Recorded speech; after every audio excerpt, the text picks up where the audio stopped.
수레바퀴 아래에서 헤르만 헤세 제1장 41페이지부터. 다음 날도 쉬는 날이었다. 한스는 아침 늦게까지 잠자리에 누워 혼자만의 자유를 만끽했다. 낮에는 기차역에서 아버지를 마중했다.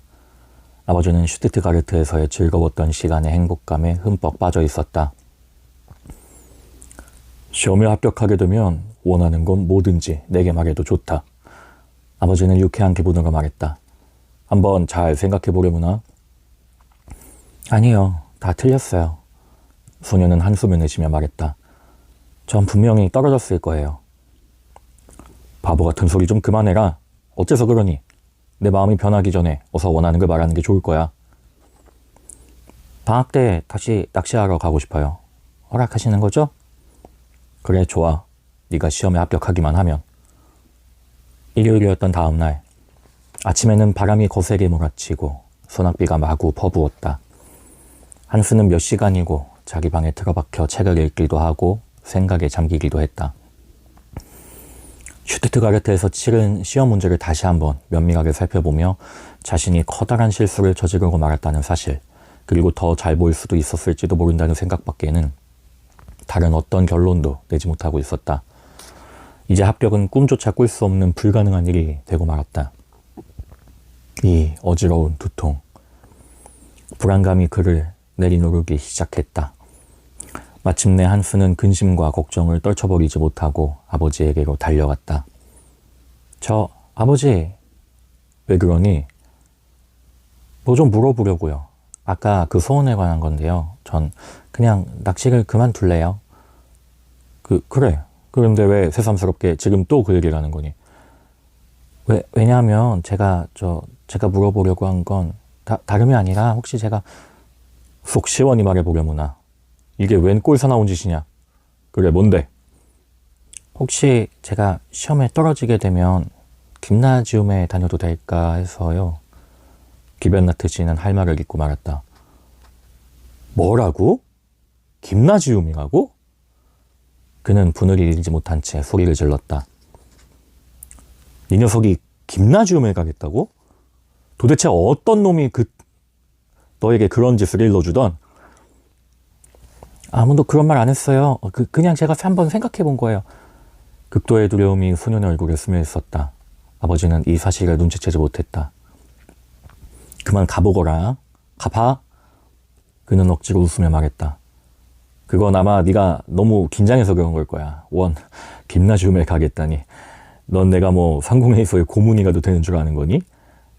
아버지는 손을 내저으며 매우 단호하게 거절했다. 한스는 체념에 잠겨 고개를 떨군 채 밖으로 나왔다. 저게 사내 녀석이야? 아버지는 아들의 등을 향해 소리를 질렀다. 아니, 이럴 수가. 이젠 저 녀석이 김나지움에 다 가려고 하다니. 그래, 마음대로 하려무나. 넌 뭔가 잘못 생각하고 있는 거야. 한스는 반 시간가량이나 창턱에 걸터 앉아 깨끗이 닦여있는 마룻바닥을 뚫어지게 쳐다보았다. 그리고 신학교나 김나지움이나 대학에 가지 못하게 될 경우에 어떻게 될지 머릿속에 그려보았다. 아마 치즈가게나 사무실의 견습생으로 일하게 될 것이다. 게다가 여지껏 자신이 그토록 격렬하고 색안경을 끼고 바라보았던 바로 그 가련한 여느 사람들 가운데 하나로 살아가게 될 것이다. 귀엽고 영특한 소년 한스의 얼굴이 분노와 고뇌로 일그러지기 시작했다. 그는 분에 겨워 자리에서 벌떡 일어났다. 그리고 침을 뱉은 뒤에 옆에 놓여있던 라틴어 시선집을 집어들고 벽에 힘껏 내동댕이 쳤다. 그리고는 비를 맞으며 밖으로 뛰쳐나갔다. 월요일 아침, 한스는 일찍 학교에 갔다. 잘 있었니? 교장 선생이 손을 내밀며 말했다. 어제 나한테 올 줄 알았는데. 그래, 시험은 어땠니? 한스는 고개를 떨구었다. 아니, 왜 그러니? 잘 보지 못한 게야? 그런 것 같아요. 자, 좀 더 기다려보자꾸나. 그 늙은 신사는 한스를 위로해 주었다. 아마 오늘 오전 중으로 슈투트가르트에서 소식이 올 거야. 오전 시간이 끔찍스러울 정도로 길게 느껴졌다. 아무 소식도 오지 않았다. 점심 식사를 하면서도 한수는 속으로 울먹이며 제대로 음식을 삼키지 못했다. 오후 2시에 한수는 교실에 들어섰다. 이미 거기에는 담임 선생이 와 있었다. 한수 기벤나트! 그는 큰 소리로 한수를 불렀다. 축하한다 기벤나트. 넌 이번 주 시험에서 2등으로 합격했단다. 축제 분위기에 쌓인 적막감이 감돌았다. 문이 열리더니 교장 선생이 들어왔다. 축하한다. 그래, 이제 무슨 말 좀 해보려무나? 소녀는 놀라움과 기쁨에 넘쳐 몸을 가눌 수가 없었다. 그래, 아무 말도 하지 않을 거니? 제가 그걸 미리 알기만 했다면 정말이지 1등도 가능했을 거예요. 이 말이 자신도 모르는 사이에 그만 입 밖으로 터져나왔다. 자, 이젠 집에 가보도록 해라. 교장 선생이 말했다. 그리고 아버님께 이 소식을 알려드려야지. 앞으로는 학교에 나오지 않아도 된다. 어차피 일주일 뒤에는 방학이 시작되니까. 소녀는 현기증을 느끼며 길거리로 나섰다. 길가에 늘어선 보리수와 햇살 아래 펼쳐진 시장터가 시야에 들어왔다. 모든 것이 예전과 다름없었다. 하지만 어쩐 일인지 더 아름답고 의미 깊고 즐겁게 보였다. 그가 시험에 합격하다니, 더군다나 2등으로 말이다. 처음에 느꼈던 기쁨의 소용돌이가 서서히 걷히고 차츰 감사의 메아리가 울려 퍼졌다. 이제 그는 마을 목사를 피하지 않아도 된다. 이제 그는 상급 학교에 올라가 공부를 계속할 수 있게 되었다. 이제 치즈가게나 사무실을 두려워할 필요가 없어진 것이다. 다시 낚시도 하러 갈 수 있었다. 한수가 집에 돌아왔을 때 아버지는 현관에 서 있었다. 뭐 새로운 소식이라도 들었니? 아버지가 넌지시 물었다. 별거 아니에요. 이제는 학교 오지 않아도 된대요. 뭐라고? 도대체 그게 무슨 소리냐? 전 이제 신학교 학생이니까요. 아니 세상에, 그럼 네가 시험에 합격했단 말이냐? 한수는 고개를 끄덕였다. 성적은 어땠니? 2등으로 붙었어요. 그것은 아버지도 전혀 기대하지 않았던 성과였다. 그는 할 말을 잊은 채 아들의 어깨를 계속 두드렸다. 그러고는 웃음을 터뜨리며 고개를 흔들었다. 잠시 뒤에 무슨 말을 하려는 듯이 입을 열기는 했지만 아무 말도 하지 못했다. 그저 고개를 저을 뿐이었다. 아니 이럴 수가. 마침내 아버지의 입이 열렸다. 세상에, 이럴 수가. 한수는 안으로 뛰어들었다. 다락방으로 이어진 계단으로 올라가 텅 빈 다락방의 벽장을 열어젖혔다. 그러고는 그 안을 뒤지기 시작했다. 상자와 실뭉치, 코르크마개를 있는 대로 끄집어냈다. 한수의 낚시 도구였다. 이제는 칼로 잘 다듬어 멋들어진 낚싯대를 만드는 일만 남았다. 그래서 그는 아버지에게로 내려갔다. 아빠, 주머니 칼 좀 빌려주세요. 뭘 쓰려고? 나뭇가지를 잘라 낚싯대를 만들려고요. 전 낚시하러 갈 거예요. 아버지는 주머니 속으로 손을 넣었다. 자, 그는 화난 얼굴로 위험 있게 말했다. 여기 이마를 그가 있다. 그걸로 칼을 사도록 해라. 함브리트 씨에게로 가지 말고 길 건너편에 있는 도공한테 가서 사거라. 한수는 즉시 대장간으로 달려갔다. 대장간 아저씨는 시험에 관해 물어보았다. 한수가 시험에 합격했다는 기쁜 소식을 듣더니 특별히 근사한 칼을 꺼내주었다. 아름답고 매끄러운 오리나무와 개암나무가 강을 따라 부류의 다리 아래로 무성하게 자라 있었다. 거기서 한수는 꽤나 오래 고른 끝에 흠집이 없고 유연한 가지를 잘라내었다. 그러고는 서둘러 집으로 돌아왔다. 한스의 얼굴은 붉게 달아올랐다. 그는 눈망울을 번뜩이며 즐거운 기분으로 낚싯대를 다듬었다. 그 일은 낚싯질 그 자체에 못지않은 즐거움을 그에게 안겨주었다. 오후 내내 그리고 밤이 익숙해질 때까지 한수는 그 일에 매달렸다. 엉클어진 흰색과 갈색, 녹색의 실을 나누어 꼼꼼하게 살핀 뒤 끊겨진 실을 읽기도 하고 서로 뒤엉켜진 매듭을 풀기도 했다. 그리고 여러 가지 모양과 크기의 코르크마개와 기축을 살펴보기도 하고 새로 깎기도 했다. 망치질을 해서는 무겁거나 가벼운 자그마한 납덩이들을 틈새를 갖춘 둥근 형태로 만들었다. 그 틈새에 낚싯줄을 끼워 무게를 붙이게 되어 있었다. 다음으로는 낚싯바늘 차례였다. 한수는 서너 개의 낚싯바늘을 보관해 두었었다. 그것들을 4겹의 검은 재봉실이나 장막현, 그리고 꼬아 엮은 말총끈에 단단히 동여매었다. 저녁 무렵이 되어서야 작업이 모두 끝났다. 이제 한수는 7주나 되는 기나긴 방학을 지루하지 않게 보낼 수 있었다. 그에게는 낚싯대가 전부였다. 그것만 손에 들고 있으면 혼자서 강가에 앉아 얼마든지 하루를 보낼 수 있기 때문이었다.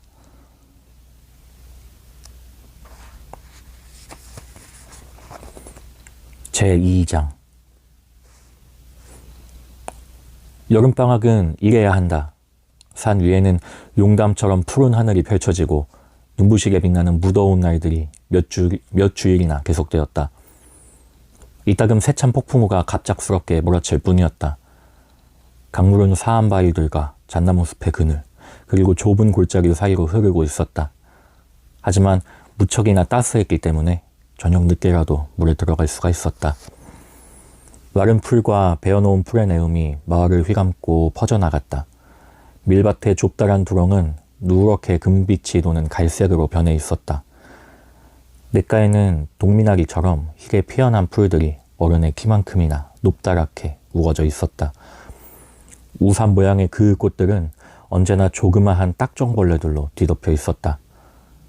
사람들은 속이 빈 줄기를 잘라내어 크고 작은 피리를 만들기로 했다.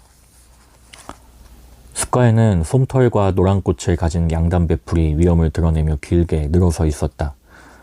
가늘고도 억센 줄기 위에서 흐느적거리는 부처꽃과 분홍 바늘꽃은 골짜기를 온통 보랏빛으로 물들이고 있었다. 안쪽 잣나무 아래에는 빨간 디기탈리스가 품위 있고 아름다우면서도 이국적인 자태를 자랑하며 피어 있었다. 그 꽃은 은빛 나는 털을 지닌 넓적한 근생엽과 튼튼한 줄기, 그리고 높다랗게 늘어선 예쁜 분홍빛의 꽃받침을 가지고 있었다. 옆으로는 갖가지의 버섯들이 자라나고 있었다. 불그레한 빛을 반짝이는 파리버섯, 두껍고 넓적한 우산버섯, 괴상스럽게 생긴 선홍초, 붉은 가지가 많이 난 쌀이버섯, 그리고 이상하게도 색깔이 없으면서 10개의 기름기가 넘치는 석장초. 숲과 초원 사이의 잡초가 무성하게 자란 두렁에는 아기 센 금작화가 불에 그을린 듯한 짙은 황색으로 반짝이고 라일락 담자색의 길쭉한 성남화가 무리지어 있었다. 그리고 재벌 풀베리를 바로 눈앞에 둔 초원에는 황새냉이, 동작꽃, 꿀풀, 채꽃이 다채롭게 우겨져 있었다. 화렵수림에서는 방울새들이 쉼없이 지저귀고 있었다. 잣나무 숲에서는 여우빛깔을 띤 다람쥐들이 나무 꼭대기에서 뛰놀고 있었다. 두둑과 담장, 메마른 풀로 뒤덮인 뮤터에는 초록 도마뱀들이 따사로운 햇볕 아래 편히 숨쉬며 눈을 깜빡이고 있었다. 지칠 줄 모르는 매미의 드높은 울음소리가 초원 너머로 끝없이 울려 퍼졌다. 마을은 이맘때면 시골풍의 분위기를 물씬 풍겼다. 마른 풀을 실은 마차와 그 풀내음, 낯을 가는 소리가 거리와 하늘을 가득 메웠다. 만일 여기에 두 채의 공장 건물이 눈에 띄지 않았더라면 누구나 자신이 시골에 있다는 착각에 빠졌을지도 모른다. 방학 첫날, 한스는 늙은 안나가 일어나기도 전에 벌써 부엌에 나와 조급한 마음으로 커피를 기다렸다. 한스는 불을 지피는 일을 거들고 난 뒤에 빵을 가져와서는 신선한 우유를 탄 차가운 커피를 단숨에 들이마셨다. 그러고는 남은 빵을 주머니에 쑤셔놓고 밖으로 나갔다. 한스는 철도 위에서 멈추어 섰다. 둥근 양철통을 바지 주머니에서 끄집어내어 부지런히 메뚜기를 잡기 시작했다. 기차가 스쳐 지나갔다. 철길이 무척이나 가파르게 뻗었기 때문에 기차는 느긋한 속도로 천천히 움직였다. 모두 열린 창문 너머로 승객은 별로 보이지 않았다. 기차는 흥겹게나 묶이는 깃발처럼 연기와 증기를 길게 내뿜으며 달리고 있었다. 빙빙 돌며 피어오르는 하얀 연기는 어느덧 햇살이 가득한 이른 아침의 맑은 하늘로 사라져갔다. 이 모든 풍경이 얼마나 오랜만이던가. 한스는 숨을 크게 들이마셨다. 마치 잃어버린 아름다운 시간을 이제 갑절로 다시 찾으려는 듯이, 그리고 전혀 거리낌이나 두려움 없이 다시 한번 어린 시절의 세계로 되돌아가려는 듯이. 메뚜기를 담은 통과 새로 만든 낚싯대를 손에 든 한스는 다리를 건너 수풀을 지나 말을 씻기는 웅덩이로 갔다. 그곳은 강가에서 가장 깊숙한 곳이었다. 그쪽으로 걸어가는 동안 한스의 가슴은 남모르는 기쁨과 사냥꾼의 즐거움이 넘쳐 두근거리기 시작했다. 특히 그곳에는 아무런 방해도 받지 않고 버드나무에 기대어 편안하게 낚시질을 즐길 수 있는 터가 있었다. 한스는 씨를 풀어 조그마한 납덩이를 달아매고 낚싯바늘에 살찐 메뚜기를 가차없이 찔러 꽂았다. 그러고는 강의 한가운데로 힘껏 내던졌다. 익히 알려져 있는 오래된 유희가 다시 시작되었다. 자그마한 붕어떼가 먹이를 따먹으려고 낚싯바늘 주위로 한꺼번에 몰려들었다. 얼마 가지 않아 먹이가 없어졌다. 두 번째 메뚜기의 차례가 되었다.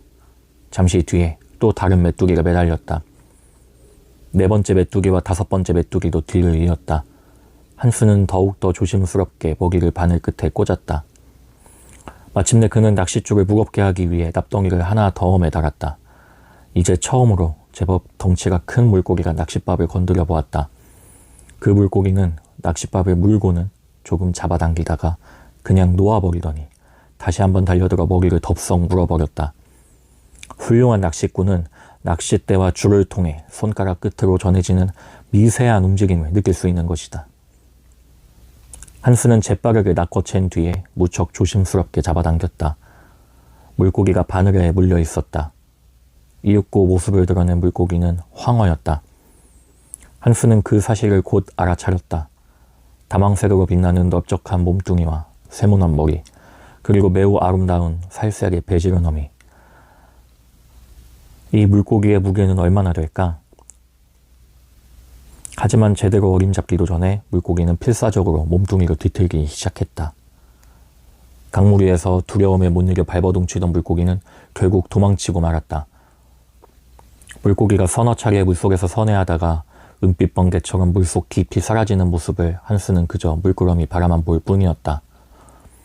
물고기가 낚싯바늘을 꽉 물지 않았던 것이다. 낚시꾼은 이제 낚시질의 흥분과 긴장 상태에 사로잡혔다.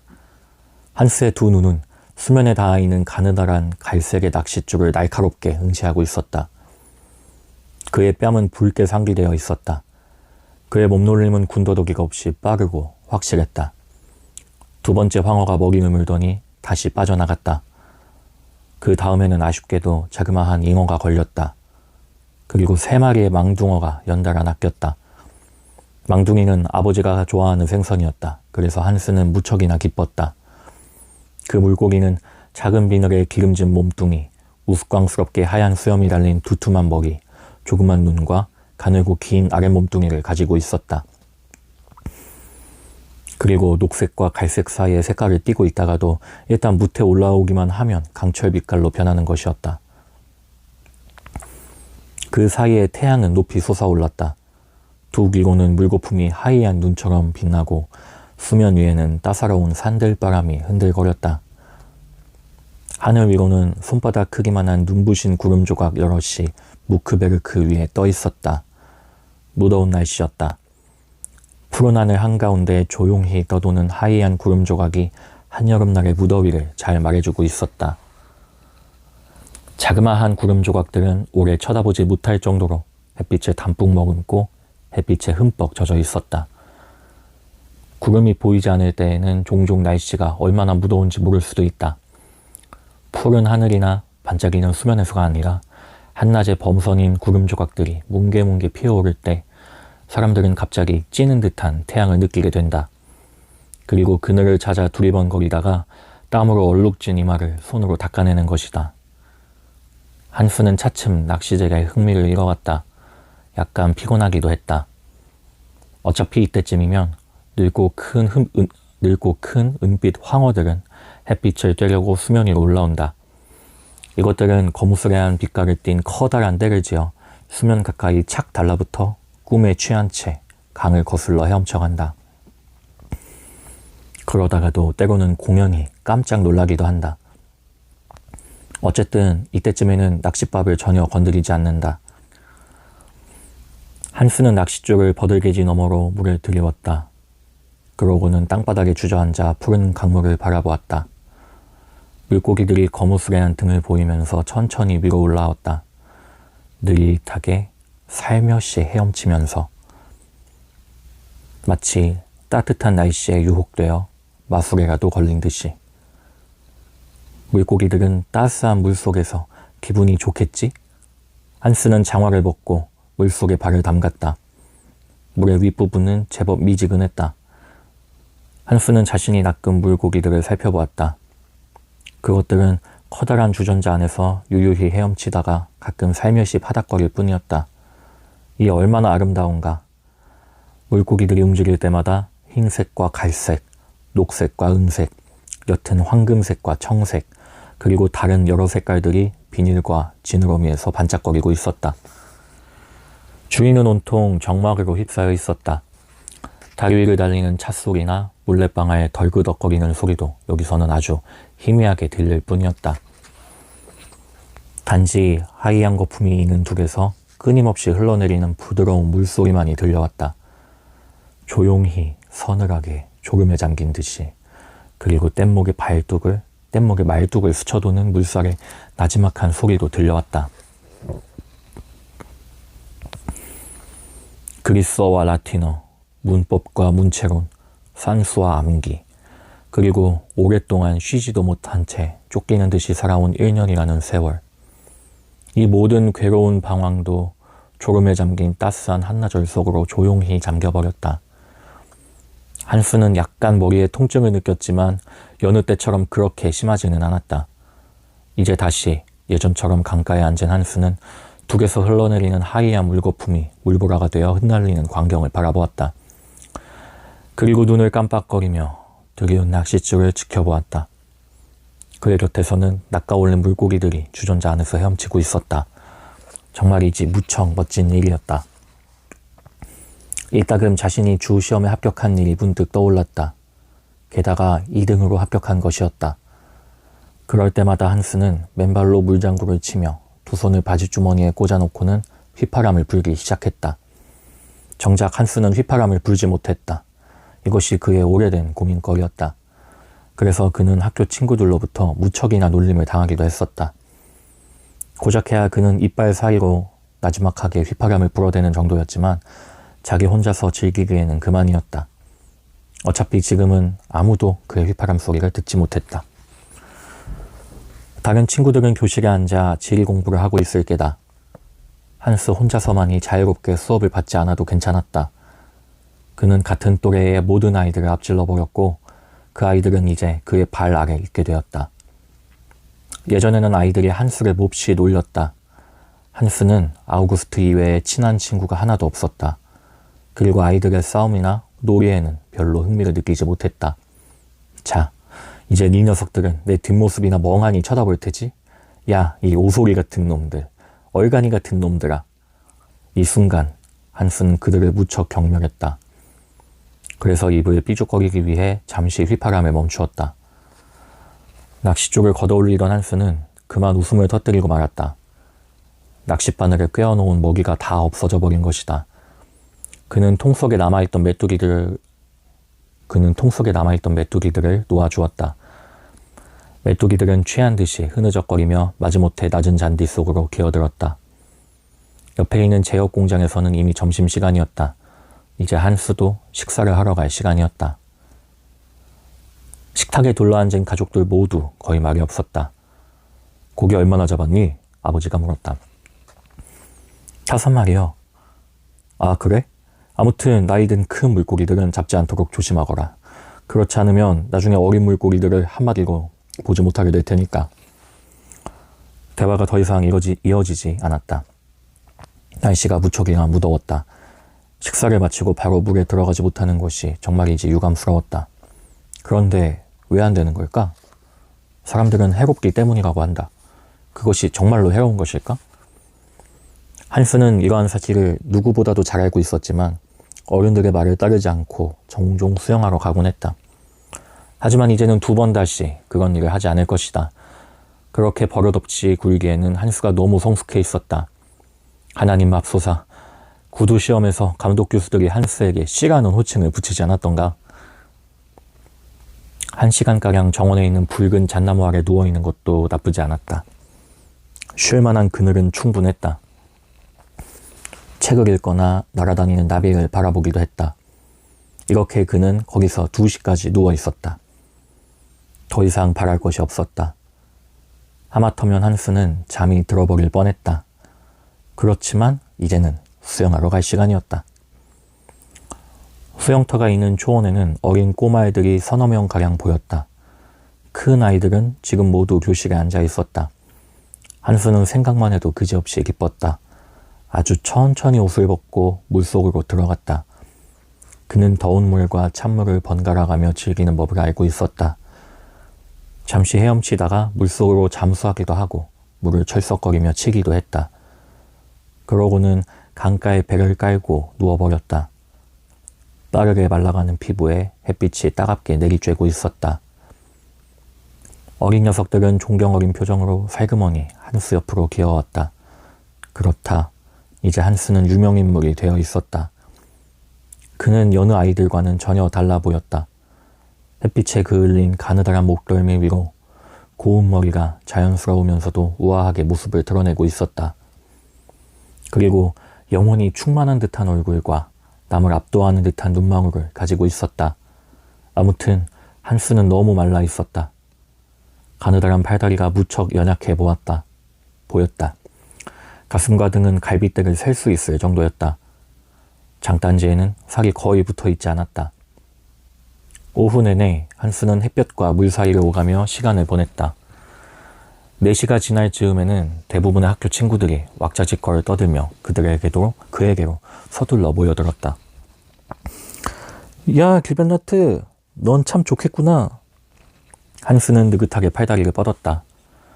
그래, 나쁘진 않아. 신학교에는 언제 가는 거니? 9월에나 가게 될 거야. 지금은 방학 중이거든. 한스는 학교 친구들이 부러워하는 모습을 은근히 즐기고 있었다. 뒤에서 비아냥거리는 소리가 크게 들리고 누군가가 조롱 섞인 시구를 읊을 때에도 한스는 태연스럽게 그대로 누워있었다. 만일 지금 내가 슐체 엘리자베트처럼 그렇게 될 수만 있다면. 그녀는 대낮에도 침대에 누워있는데 나는 그렇지가 못하다네. 한스는 그냥 웃어넘겼다. 그 사이에 아이들은 옷을 벗기 시작했다. 한 아이가 단숨에 물속으로 뛰어들었다. 다른 아이들은 먼저 조심스럽게 물을 끼얹어 몸을 식혔다. 헤엄치기 전에 잔디밭에 드러눕는 아이들도 있었다. 멋진 잠수를 선보인 아이는 찬사를 받기도 했다.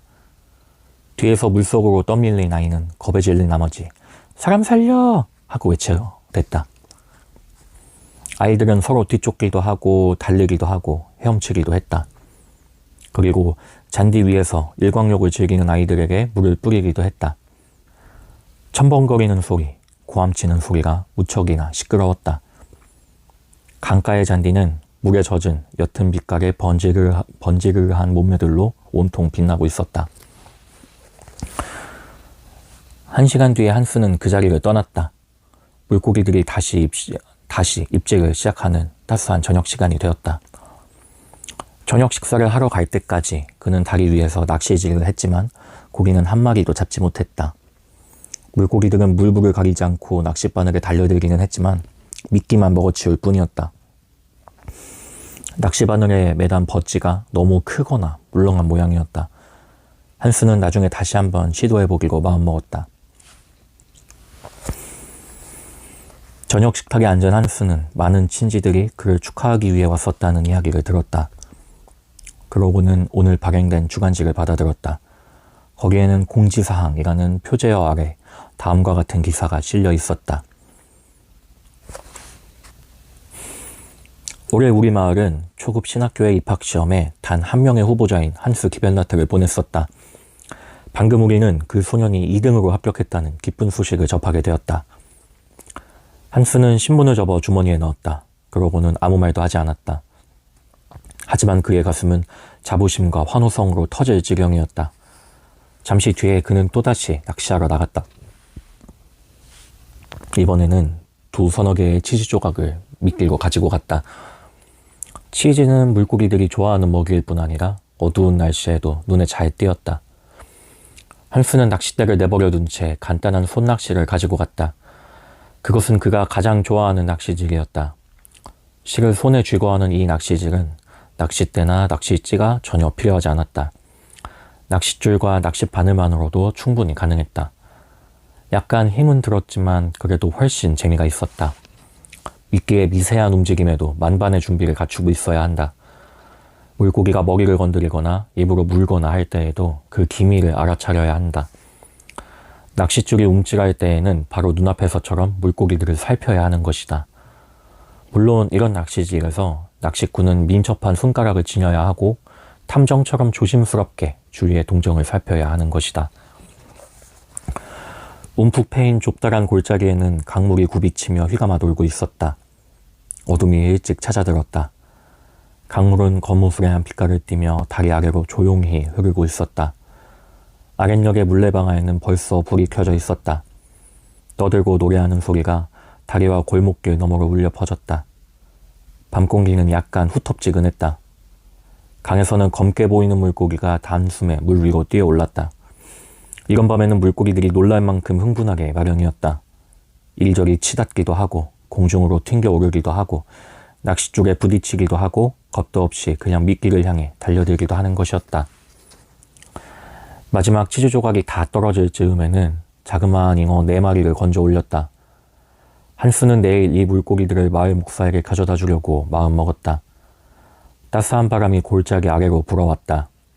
벌써 주위는 어두워졌지만 하늘은 아직도 밝은 빛을 머금고 있었다. 저물어가는 마을에서는 교회의 탑과 성의 지붕만이 시커먼 윤곽을 드러내며 밝은 하늘을 향하여 뾰족하게 솟아 있었다. 아주 멀리서 폭풍우가 몰려오고 있는 것 같았다. 이따금 천둥 소리가 아득하고 부드럽게 들려왔다. 한스는 10시에 잠자리에 들었다. 머리와 팔다리가 편하면서도 나른하고 피곤했다. 무척 오랜만에 맛보는 느낌이었다. 아름답고 자유로운 여름날들이 위로와 유혹의 날개를 펴며 한스의 눈앞에 펼쳐지고 있었다. 산책이나 헤엄, 낚시질, 그리고 몽상에 젖은 나날들이었다. 단지 1등이 되지 못한 것이 그를 불쾌하게 했다.